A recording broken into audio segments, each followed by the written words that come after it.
Good morning. Happy Sunday. It's April 7th, and today would be my beloved friend Michael Devon's birthday. Well, it is. He's not here anymore, but it is still his birthday.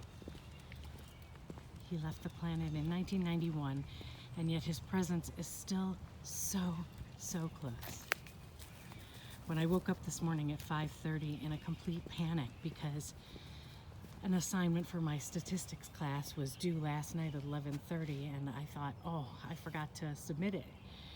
And I leapt out of bed and submitted it, and then I thought, well, I'd really like to go back to bed.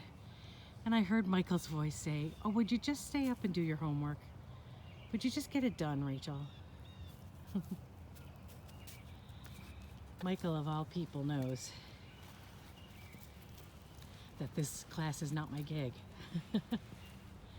You know, we have people in our lives, if we're lucky, we have people, or maybe just one person in our lives, who really knows us well, who knows when to be gentle with us, who knows when to give us a hug, or let us cry, and who also knows when to kick us in the butt and say, oh, come on, just cut that out. And Michael had a really nice balance of that. He knew when I needed to just sit there and eat pound cake and drink lemonade and cry and be pathetic. And he could do that with me. And then he knew when it was time for both of us to get off our butts and to do something and to change something and to fix something or to just address it.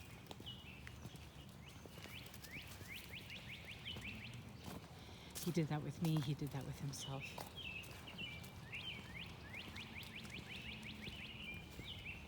He did something called mousercise. It was his exercise. He would say, I've gotta go do mousercise today. So I could hear him this morning when I wanted to just crawl back into bed. I could hear him say, you know, you're up. You're already up. So get started on your homework, and when it gets light out, take Maddie for a walk and get this video done, and then get back to it. You have a whole day to get this stuff done. And then I open up the homework and I open up my laptop and I look at what the assignment is, and I start to cry because I have no idea what any of it means.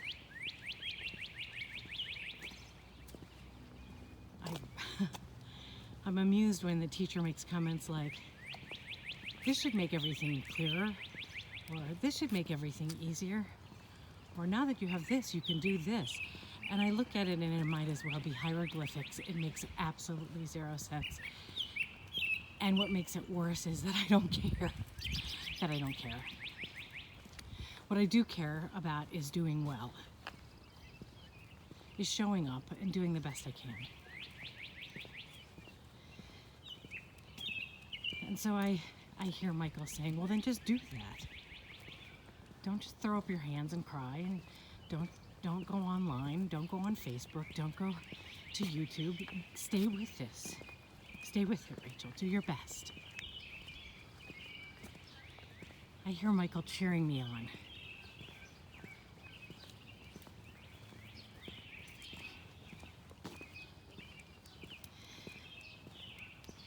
There are many invisible cheerleaders in my life. They're honored in pictures and memories on my altar. They are carried with me in my heart. They come through on the music shuffle.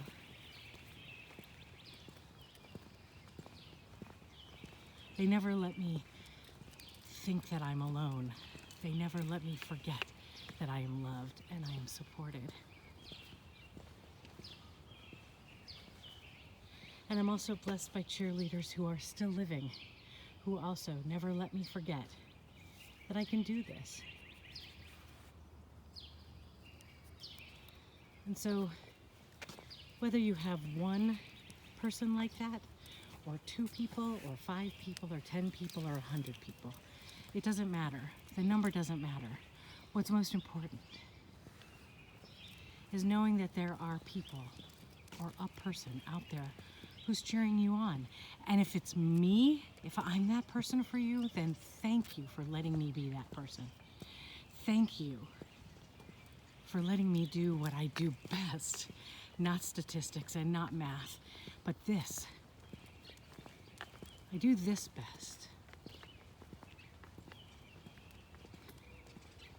I'm showing up for you today the way Michael would show up for me. So whatever it is that's on your to-do for today, just know that I'm thinking we can all do it. We can all do it. If we woke up today, we're ahead of the game. Right? Right. For me and Maddie and Michael. Have a great Sunday. And know that you are lifted up today. Peace.